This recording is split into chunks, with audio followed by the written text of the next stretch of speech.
નમસ્કાર દર્શક મિત્રો, પાટનગર નેટવર્ક ન્યૂઝમાં આપનું હાર્દિક સ્વાગત છે. હું છું આપની સાથે રોહિત નાયણી. શરૂઆત કરીએ સત્તાના સિંહાસનથી. નેટવર્ક ન્યૂઝની ખાસ પેશકશ સત્તાનું સિંહાસન. આજ આપ સવારથી જોઈ રહ્યા છો 5 રાજ્યોના ચડ ઉતર પરિણામોથી આખા દેશની અને સમગ્ર ગુજરાતના રાજકીય માહોલ હલચલ બની ગયો છે. પરંતુ જૈન સૈલાબ ભાજપ તરફી જોવા મળી રહ્યો છે અને 3 રાજ્યોમાં ભાજપ કેસરીયો છવાણો છે. પશ્ચિમ બંગાળ પહેલી વખત ભાજપ આવી રહ્યું છે.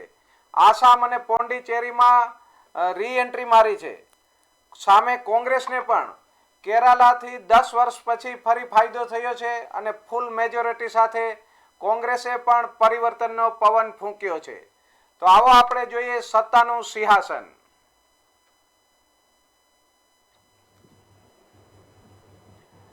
પાટનગર નેટવર્કમાં આપ સૌ મહાનુભાવોનું ખૂબ ખૂબ સ્વાગત છે.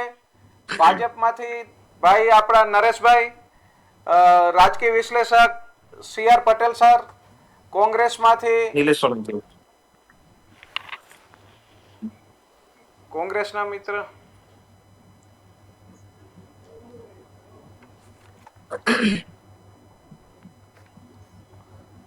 હેલો, કોમ્યુનિકેશન ગેપ લાગે છે. આપણે શરૂઆત કરીએ. નિલેશભાઈ, ગંગોત્રીથી ગંગા સાગર સુધી સર્વત્ર કમલ ખીલ્યું છે, શું કહેશો આપ? રોહિતભાઈ, આજનો દિવસ ઐતિહાસિક રીતે નામાંકિત થશે, કારણ કે ડોક્ટર શ્યામા પ્રસાદ મુખર્જી નું જે જન્મસ્થાન છે ત્યાં કમળ ખીલ્યું છે. અને આ લાખો કરોડો કાર્યકર્તાઓની જે ઈચ્છા હતી કે ભારતીય જનતા પાર્ટીનું ત્યાં કમળ ખીલે, ત્યાંના જે કાર્યકર્તાઓ જે સંઘર્ષમય જે વાતાવરણમાં ત્યાં 15 વર્ષથી પણ વધારે કહી શકાય કે જે એમને સંઘર્ષ કર્યો, એમને આહુતિ, એમને હલો હાજી હલો એમને જે સંઘર્ષ વાતાવરણ એમાં જે સંઘર્ષ કર્યો, એમની જે 300 થી વધારે જે હત્યાઓ થઈ, જે લોકોના ઘર બાળી કાઢ્યા, કે ભારતીય જનતા પાર્ટીના કાર્યકર્તા ત્યાં ચૂંટણી નહીં પણ કોઈ લડાઈ લડતા હોય કે આટલા મોટા અભિયાનમાં તમે જુઓ 2016માં 2 સીટો હતી, 2016માં 2 સીટો હતી, પછીના સમયમાં 77 થઈ, અને પછી જે કહી શકાય કે ઐતિહાસિક હજી પણ એ કાઉન્ટિંગ ચાલુ છે કે કદાચ આપણે હમણાં જ મેં મીડિયામાં જોયું કે મમતા બેનર્જી કદાચ હારી ચૂક્યા છે, શુભેન્દુ અધિકારી જીતી ચૂક્યા છે. તો આ બતાવે છે કે ભારતીય જનતા પાર્ટીના ત્યાં જે સામાન્ય વ્યક્તિના જે વિપક્ષ, ત્યાં જે અમારા મુદ્દાઓ ત્યાંના વિધાનસભામાં લઈ ગયા, ઘરે ઘરે ગામે ગામે જે અમારા શીર્ષ નેતૃત્વ કે અમારા માન્ય નરેન્દ્રભાઈ મોદીજી જે 25 થી વધારે સભાઓ કરી, અમિત શાહજીએ 20 થી વધારે સભાઓ કરી, અમારા રાષ્ટ્રીય અધ્યક્ષ નીતિન નબીનજીએ 18 થી વધારે રેલીઓ સભાઓ કરી, યોગી આદિત્યનાથજી હોય, રાજનાથસિંહ હોય, જે શીર્ષ નેતૃત્વ જે કહી શકાય કે રાત દિવસ કાર્યકર્તાઓને ઉત્સાહ આપતા હતા, બળ આપતા હતા, અને ત્યાંના જે કહી શકાય કે સામાન્ય વ્યક્તિને જે સમજાવતા હતા કે ભારતીય જનતા પાર્ટીના પક્ષમાં વોટિંગ કરવામાં આવે તો જે ત્યાંની જનતાએ જે વિશ્વાસ મૂક્યો છે નરેન્દ્રભાઈ ઉપર, કે કહી શકાય છે કે ત્યાં સંદેશા ખાલીથી માંડીને RK હોસ્પિટલમાં જે કહી શકાય કે ત્યાં જે બાળકીને જે રેપ થયો, જે કહી શકાય કે ત્યાંના માફિયાઓ, જે કહી શકાય કે ત્યાંના અસામાજિક તત્વો જે TMC ના જે ત્યાં દૂષણો કરતા હતા, ભ્રષ્ટાચાર કરતા હતા, અને ત્યાંના વિપક્ષ જે કહી શકાય કે વિપક્ષમાં જે ભારતીય જનતા પાર્ટીની સાથે સાથે ઘણા બીજા વિપક્ષના કાર્યકર્તાઓ પણ ઘરની બહાર નતા નીકળી શકતા. તો આ રીતના જે કહી શકાય કે એક નરેન્દ્રભાઈ અને અમિતભાઈ જે કહી શકાય કે ત્યાં જે ભયનું વાતાવરણ, જે ભરોસાની ઉપર જે કહી શકાય કે ત્યાં મુક્ત કરેલું છે.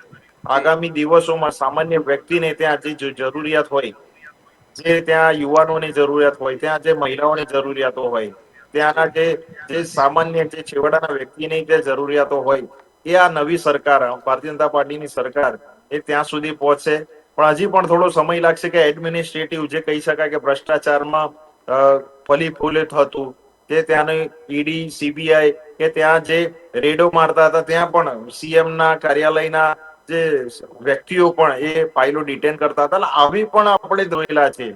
એટલે જે કહી શકાય કે નવરાત્રીમાં તમારે સમય પ્રતિબંધ મૂકી શકાય, સમય પર પાબંદી હોય, દુર્ગા પૂજામાં સમય પર પાબંદી હોય, જ્યારે કોઈ બીજા મોહરમ હોય કે આતે હોય તો એમાં તમારે કોઈ પાબંદી ના હોય. તો આ રીતના ત્યાં કહી શકાય કે તાનાશાહી આ મમતા બેનર્જીની સરકાર પર જોવા મળી હતી. અને જી આજે 4 મે આ તાનાશાહીમાંથી બંગાળની જનતા મુક્ત થઈ છે. બાંગ્લાદેશ બનતું બનતું અટકાવી દીધું છે ત્યાંની જનતાએ. જી તો આજે ભારતીય જનતા પાર્ટીમાં સમગ્ર ભારતમાં કહી શકાય કે જે કાર્યકર્તાઓમાં એટલો હર્ષો ઉલ્લાસ છે કે માત્ર 5 રાજ્યમાં પશ્ચિમ બંગાળ જ એક મુખ્ય કહી શકાય કે બધાની નજર એમાં હતી. અને આજે 200 થી વધારે સીટો, હજી પણ ફાઇનલ રિઝલ્ટ આવ્યું નથી, પણ હું માનું ત્યાં સુધી હવે ટીએમસી ધ્વસ્ત થઈ ગઈ છે, કોંગ્રેસનું ઠેકાણું નથી. એટલે હવે ભારતીય જનતા પાર્ટીની એનડીએ શાસિત કહી શકાય તો 23 રાજ્યો વધી ગયા છે, જે જી સર્વાધિક કહી શકાય કે ભારતની કરોડો જનતાએ આશીર્વાદ આપ્યા છે. જી ઇલેશભાઈ આપની પાસે આવીશ. ઇલેશભાઈ રાવલ, અવાજ આવી રહ્યો છે આપને? ઇલેશભાઈ,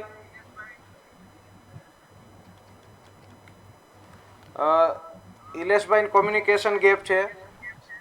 સીઆર પટેલ સર આપની પાસે અવાજ આવું છું. ક્લિયર નથી આવતો. જી હલો, હાજી, આપનો અવાજ આવે છે. હલો, હા, અવાજ આવે છે આપનો. ઇલેશભાઈ, હલો. હા ઇલેશભાઈ તમે બોલો, તમારો અવાજ આવે છે. હલો, હલો, હાજી, હલો, હલો. હા ઇલેશભાઈ, રાહુલભાઈ, આપનો સંભળાઈ અવાજ રહ્યો આવે છે? છે, બોલવાનું ચાલુ કરો. હલો. હા ઇલેશભાઈ આપની પાસે આવીશ. ઇલેશભાઈ, હલો, કેરળમાં, અવાજ ક્લિયર નથી આવતો. હાજી, અવાજ નથી. ઇલેશભાઈ ને કોમ્યુનિકેશન ગેપ છે. આપણે સીઆર પટેલ સર પાસે આવીએ. સીઆર સાહેબ, 2014માં નરેન્દ્ર મોદી સાહેબે ભારતની ધુરા સંભાળી શાસનની વડાપ્રધાન તરીકે, ત્યારે 8 રાજ્યોમાં સરકાર હતી. અત્યારે 22 રાજ્યોમાં સરકાર છે અને કેન્દ્ર શાસિત રાજ્યોમાં પણ ભાજપનું પ્રભુત્વ છે. તો ભારતના અને ભાજપના રાજકારણના ધુરંધર માનો છો નરેન્દ્ર મોદીજીને?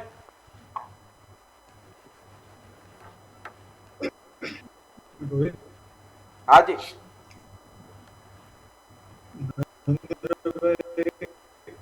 મોદી સાહેબે જ્યારે જી સંભાળ્યું ત્યારની રાજકીય સ્થિતિ અને આર્થિક સ્થિતિમાં ઘણું આમૂલ પરિવર્તન આવ્યું છે. જી આમૂલ પરિવર્તનના કારણોમાં જુદા જુદા કારણો. ક્યાંક નરેન્દ્રભાઈ મોદીની આક્રમકતા, ક્યાંક નરેન્દ્રભાઈ મોદીની વિકાસની રાજનીતિ, જી ક્યાંક કોઈની સાથે કોમ્પ્રોમાઇઝની રાજનીતિ, ડિપ્લોમસીનું જી આવડત, આ બધા જ રાજ્યની સંખ્યા જે ભાજપનું હોલ્ડિંગ જે છે થયું છે. હવે એમના સત્તા ગ્રહણ પછી ઘણા રાજ્યોમાં આ ચૂંટણીમાં આ 5 રાજ્યોની ચૂંટણી છે ઇતિહાસમાં જબરજસ્ત મોટી છે. હું કહીશ, અને એટલી બધી વિચિત્ર પરિણામ આવ્યું છે જી કે જે કેટલાય વર્ષો સુધી આ જીત અને હાર લોકોને રહેશે. કારણ કે એટલા માટે 3 રાજ્યના ચહેરાઓ મમતા બેનર્જી, સ્ટાલિન તામિલનાડુ અને વિજયન કેરળમાં વિજય એ એવું માનતા હતા. અને કોંગ્રેસ એ વાત માનતા હતા હતા, પણ આજે ત્રણ જી માથાઓ વિજયથી કોઈને અવાજ હવે નથી. એ આ પાટીલ બોલે એ મને એની નથી ખબર. ઘટના નથી. પાંચમાંથી રાજ્ય ચહેરાઓ પાછળ હોય, જીત તો બાજુ પર, પણ જીત પણ ન, સત્તા તો બાજુ પર પણ જીત પણ ન થઈ. એટલે આ ઘટના યાદગાર ઘટના તરીકે ચાલુ રહેશે. અને એની પાછળના મુખ્ય કારણો કે વડાપ્રધાન મોદીજીએ એક રોડ મેપ તૈયાર કરેલો અને એ જીતનો મંત્ર એને આપ્યો. એ જીતના મંત્રમાં એમની પાસે સંગઠનની પણ શક્તિ છે કે ભાઈ બૂથ મેનેજમેન્ટ સૌથી મોટું પાયાનું કામ હોય છે ચૂંટણીમાં જીતવા માટે. અને એમાં એની પ્રશંસનીય છે અને એની તોલે હજી સુધી વિપક્ષ નથી આવતા. હવે પશ્ચિમ બંગાળના ઇન્ડિયા ગઠબંધન જે છે એ પણ મમતાની સાથે ના. હવે એ એક નવી વાત છે કે જ્યારે તમે નરેન્દ્રભાઈ મોદીની સરકાર સામે લડતા ગઠબંધન બનાવ્યું હોય ત્યારે પણ તમે એક રહી શકતા નથી. એક નથી રહી શકતા. એનું થાય પ્રજા ઉપર અસર ઉપર થાય. તમે સત્તા ઉપર કેવી રીતે પહોંચશો? વગર સત્તાએ પણ તમે એક નથી રહી શકતા. તો સત્તા મળ્યા પછી તમે એક રહી શકશો. મતદારો નથી આવતો અને વિશ્વાસ ઉભું કરવામાં નિષ્ફળ ગયા. આ બધી હવે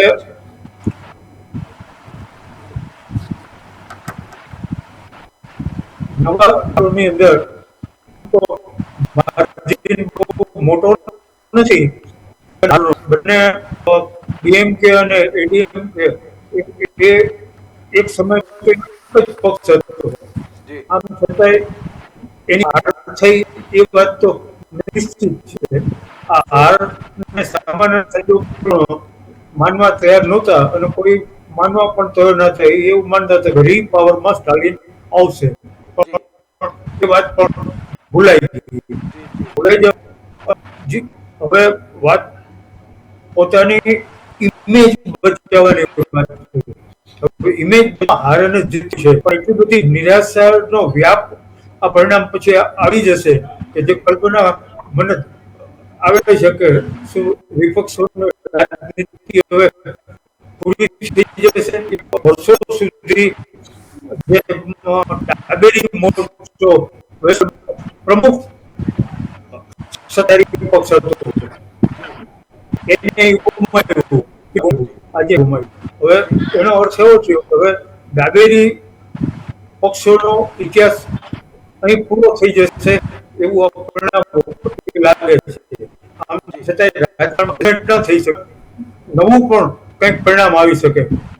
આજે જે પરિણામ આવ્યા છે નરેન્દ્રભાઈ મોદીની રાજનીતિનું પરિણામ હોઈ શકે. બીજા બધા પણ જોતા મને એમ લાગે છે કે આમાં સહમત થવું એ મારા માટે પણ જરૂરી છે. જી જી અને હું એવું માનું છું ભાઈ જે એમ હું થોડો સહમત છું કે વેરવિખેર પક્ષો ભાવિ અને ગઠબંધન પક્ષોએ એકતા પોતાની જાતે જ તોડી. જી સૌથી પહેલા એનો ભોગ અરવિંદ કેજરીવાલના કારણોસર દિલ્હીમાં સત્તા એના. હવે ત્યાર પછી આ જુદા જુદા રાજ્યોમાં આ એમ લાગે છે કે બીજેપીનો હાલમાં કોઈ વિકાસ એની સામે વિકલ્પ દેખાતો હોય એવું મને નથી દેખાતું. કદાચ આવતીકાલે નથી. આ એક મેરેથોન દોડ હતી 2029 આવતી ચૂંટણી માટેનું. આ મેરેથોન દોડ કહી શકાય. એમાં પરાજય થયો અને જી ભાજપનો વિજય થયો છે. એટલી વાત જરૂરી માનું છું. જી જી ઇલેશભાઈ રાવલ, ઇલેશભાઈ રાવલ, આપનું નમસ્તે. હાર્દિક સ્વાગત છે. હું આપની પાસે આવું છું. કેરળમાં પરિવર્તનનો પવન ફૂંકાયો છે અને 2016 પછી ફરી કોંગ્રેસ કમબેક કર્યું છે અને 100 જેટલી સીટો કોંગ્રેસને મળવા જઈ રહી છે. તો આપ શું કહો છો એ બાબતે? નમસ્કાર, નમસ્તે. ભારતની તમામ પ્રજાને ભારતીય રાષ્ટ્રીય કોંગ્રેસ વતી નમસ્તે કરી રહ્યો છું. જી ખાસ તો કેરળ રાજ્ય છે સૌથી શિક્ષિત રાજ્ય છે જી અને શિક્ષિત રાજ્યે 10 વર્ષના અનુભવ પછી એમને એવું લાગ્યું કે કોંગ્રેસને ફરીથી એક વખત તક આપી અને કેરળની અંદર જે વિકાસની પંથ છે એ વિકાસનો પંથ કોંગ્રેસ આગળ લઈ જશે એવું એમને પ્રજાને પૂર્ણ ભરોસો છે અને એ ક્ષેત્રે એ કામ કરશે એમાં કોઈ જી ઇલેશભાઈ, આપને ફરી એક સવાલ પૂછી લઉં કે ગઢ આલા અને સિંહ ગેલા કોંગ્રેસ માટે કેરળ આવ્યું છે, પરંતુ ગુજરાતમાં તમે પેટા ચૂંટણી જીતી નથી શક્યા. હમણાં જ સ્વરાજની ચૂંટણી થઈ, સ્થાનિક સ્વરાજની, એમાં પણ કોંગ્રેસનું પરફોર્મ ઓલ ઓવર ગુજરાત લેવલે સીટોના નંબરમાં ખૂબ નબળું રહ્યું છે.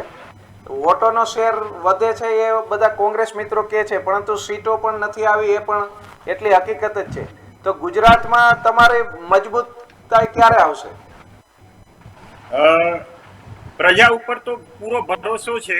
પ્રજા કોંગ્રેસનો પક્ષ વોટ આપવા પણ માંગે છે અને તમે જેમ કહ્યું કે ગઢ આયા સિંહ ગયેલા, બરાબર છે. તો 50 વર્ષ પછી પણ ખાડિયાની અંદર જે ભાજપનું સ્થાપન હતું, જનસંઘ તરીકે સ્થાપના થઈ હતી અને પછી ભાજપનો ઉદ્ભવ થયો, ત્યાં આગળ કોંગ્રેસે આખી પેનલ જીતી છે. એવી રીતે રાજ્યની અંદર પણ જ્યાં આગળ જ્યાં સત્તા નથી આવતી, સીટો નથી, ત્યાં આગળ પણ સીટો મેળવી છે. અને જ્યાં રાવલ જે નગરપાલિકા છે પંચાયત, એની અંદર પણ શાસનનું ધુરા સંભાળવા જઈ રહ્યા છે. જ્યારે પ્રજા સ્વીકારે છે, કોંગ્રેસની નીતિઓને સ્વીકારે છે અને ભારતીય રાષ્ટ્રીય કોંગ્રેસ એ બિન સાંપ્રદાયિકતાની જે વરેલી છે એ એની વિચારસરણીને સ્વીકારી અને ફરીથી તક આપે છે. સીટોની અંદર વધારો થયો છે, પ્રગતિ થઈ છે, પણ જે એક અમે અપેક્ષા હતી એ અપેક્ષા હજુ નથી પામી શક્યા, એ પણ અમારે સ્વીકારવું જ રહ્યું. જી નિલેશભાઈ, મમતા બેનર્જીએ હમણાં લગભગ 30-40 મિનિટ પહેલા જ એક નિવેદન આપ્યું કે આમાં ભાજપ સરકારે 100 સીટોની ચોરી કરી છે, 100 સીટો અમારી પાસેથી મતોની ચોરી કરીને જૂટવી લીધી છે. તો મમતા બેનર્જીના આક્ષેપ અંગે આપ શું કહો છો?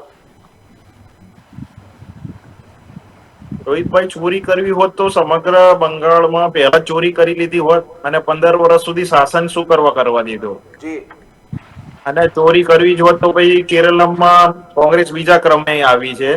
યુનાઇટેડ જે કોંગ્રેસ કહી શકાય ત્યાં પહેલા ક્રમે, એટલે કોંગ્રેસનો પણ ત્યાં સફાયો થયો કહી શકાય, ગઠબંધન સાથે આવી છે. એટલે આ આક્ષેપો પ્રતિ આક્ષેપો આવવાના જ છે, કારણ કે આપણને ખબર જ હતી કે કોંગ્રેસની એક નીતિ રહેતી રહી છે કે ઇલેક્શનના રિઝલ્ટના દિવસે ઈવીએમ, વોટર લિસ્ટ, આજે કોંગ્રેસ બોલી નથી શકતી, કારણ કે બોલવા જેવું એમને રહ્યું નથી. કારણ કે હવે ત્યાં પશ્ચિમ બંગાળમાં કહી શકાય કે સિંગલ ડિજિટમાં કોંગ્રેસ સમેટાઈ ગઈ છે, 100 વર્ષ જૂની પાર્ટી. પોંડુચેરીમાં પણ તેમના ખસ્તા હાલ છે. તમિલનાડુમાં પણ એવું છે કે હજી પણ એ ત્રીજા ચોથા ક્રમે આવે છે. પશ્ચિમ બંગાળમાં તો એમને બોલવા લાયક છોડ્યા નથી. આસામમાં તો ફરીથી ભારતીય જનતા પાર્ટી હેટ્રિક ત્યાં સરકાર બનાવવા જઈ રહી છે. તો હવે સમજવાનું છે કે આવી રાષ્ટ્રીય કોંગ્રેસ પાર્ટી, હું માનું ત્યાં સુધી 10 વર્ષ એમને દુકાન બંધ કરી દેવી જોઈએ રાહુલ ગાંધીજીને, અને રિટાયરમેન્ટ લઈ લેવું જોઈએ અને કદાચ ફરીથી વિસર્જન, જે ગાંધીજી કહેતા હતા કોંગ્રેસનું વિસર્જન કરો, હવે વિસર્જન કરી દેવાનો સમય આવ્યો છે. જયારે મમતા બેનર્જીની વાત કરીએ તો હમણાં જ ભવાનીપુરથી એમની કારમી હાર થઈ છે, થોડા જ સમય પહેલા મને ન્યૂઝ મળે. તો હવે પૂર્વ મુખ્યમંત્રી પોતે હારતા હોય તો ત્યાંની જનતાનો જનાદેશ ખોઈ બેઠા છે. અને ભારતીય જનતા પાર્ટીના વિપક્ષમાં જે મજબૂતાઈથી, આક્રમકતાથી જનતાના જે પ્રશ્નો ઉપાડ્યા હતા એની જ સાથે જનતા આવી છે. કહી શકાય કે ત્યાં જે ભય વાળું વાતાવરણ હતું, ભ્રષ્ટાચારનું વાતાવરણ હતું, ત્યાં આજે કહી શકાય કે ગુંડાગીરી હતી, આખી સિસ્ટમ ખદબદલ થઈ ગઈ હતી ભ્રષ્ટાચારમાં. જી તો હવે આવતીકાલથી એક સુરત નવું ઉગશે. અમારા અટલજીએ કહ્યું હતું કે અંધેરા છટેગા સૂરજ નિકલેગા કમલ ખીલેગા. તો આવતીકાલથી નવા બંગાળનો કહી શકાય કે સોનાના કહી શકાય બંગલા, કે ભાઈ કહી શકાય કે ભાઈ સોનાલ સોનાલ બંગલા, બાંગ્લા. કે સોનાલ બાંગ્લા કહી શકાય કે જે વિકસિત પશ્ચિમ બંગાળ કહી શકાય કે નરેન્દ્રભાઈએ જે એક સપનું જોયું હતું ને એને સિદ્ધ કરવા માટે ત્યાંની પ્રજા પણ મજબૂત રીતે એમની પડખે ઉભા છે. અને સમગ્ર ભારતમાં મેં આપને કહ્યું પહેલા કે બધા જ કાર્યકર્તાઓ આજે જાલપુરી અને મીઠાઈ રસગુલ્લા ખાઈને જે ઉત્સવ મનાવ્યો છે, સમગ્ર તો આ કહી શકાય છે. દેશમાં ઉત્સવ ચાલી રહ્યો છે. જી, તો કહી શકાય છે કે ત્યાંની જે વસ્તુ, જે લોકલ વસ્તુ પણ સમગ્ર ભારતમાં પ્રધાનમંત્રી ફેમસ કરી શકતા હોય, તો ત્યાંની જનતાનો વિશ્વાસ જીતવામાં આજે અમે સફળ રહ્યા છે.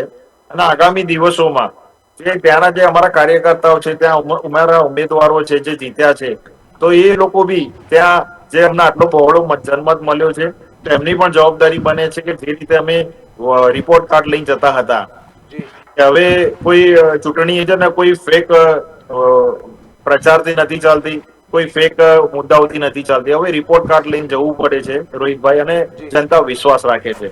કોંગ્રેસનો રિપોર્ટ કાર્ડ તો ઘણા વર્ષોથી બન્યો જ નહીં હોય, એટલે એ તો કાર્ડ પણ શું લઈને જાય. જી પણ છતાંય અમે કહીએ છીએ કે અમારી જવાબદારીઓ બની છે કે આવતીકાલથી પશ્ચિમ બંગાળના જે સુશાસનના દિવસો હવે આવી ગયા છે, તો ત્યાંની સામાન્ય જનતાને જે પણ મૂળભૂત જે જરૂરિયાતો છે એ સરકાર એને ન્યાય આપે. અને આગામી દિવસોમાં જે કહી શકાય કે ભય ઉપર જે ભરોસોની સરકાર જે જીતી છે એમાં અગ્રેસર કામ કરતી રહેશે. ઇલેશભાઈ, પશ્ચિમ બંગાળ અને આસામ એમાં કોંગ્રેસનું કેમ પરફોર્મન્સ કંઈ નહીં રહ્યું, નહિવત જેવું જ રહ્યું, અને કોંગ્રેસે કેમ પશ્ચિમ બંગાળમાં કે આસામમાં ફાઇટ ના આપી? જે ઇલેક્શનને કાટેકી ટક્કર કહેવાય છે રાજકીય શબ્દો, એ પ્રકારનું કોંગ્રેસનું પરફોર્મન્સ કેમ ન રહ્યું? પશ્ચિમ બંગાળની અંદર પ્રમાણમાં સીટો અમે ઓછી લડ્યા છે, એ પણ અમે સ્વીકારીએ છીએ. પણ આસામની અંદર જ્યારે લડત કરી છે ત્યારે ભાજપ પક્ષ સામ દામ દંડ ભેદની નીતિ અપનાવી રહ્યું છે. સાથે સાથે શાસન સુશાસન જે છે એ લોકશાહી ઢબે જે ચૂંટણીઓ થવી જોઈએ, એની જે પ્રક્રિયાઓ થવી જોઈએ, એ જે કંઈ છે એ જો ખરેખર નિલેશભાઈ પણ મારી સાથે કદાચ એમના આત્માને અવાજથી પૂછશે તો આખી ભારત દેશની પ્રજા પણ એમ આત્માના અવાજથી જો દંડોરીને કહેશે તો ખરેખર ક્યાંક ને ક્યાંક સત્યો છે.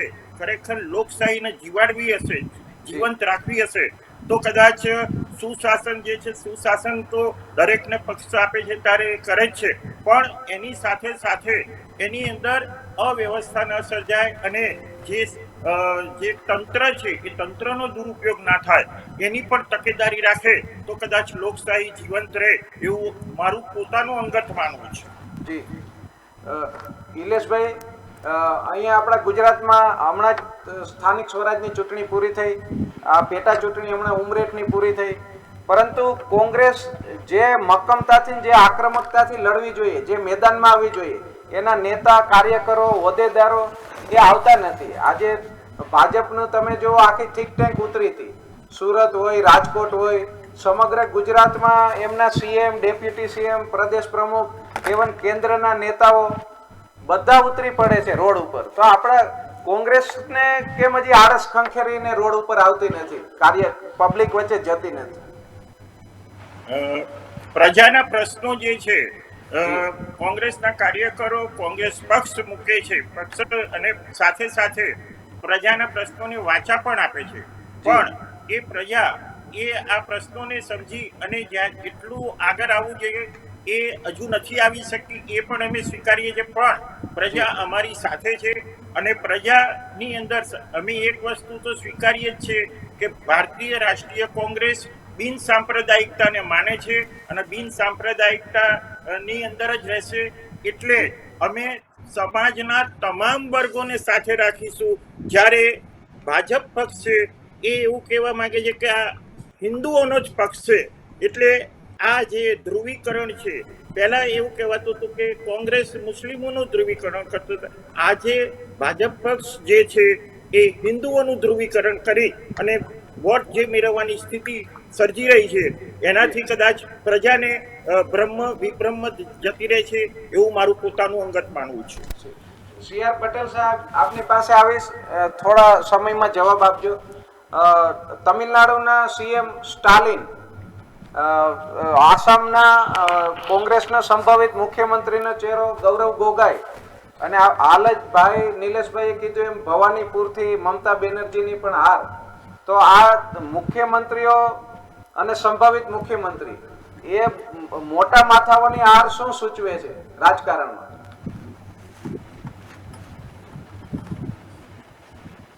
પટેલ સાહેબ.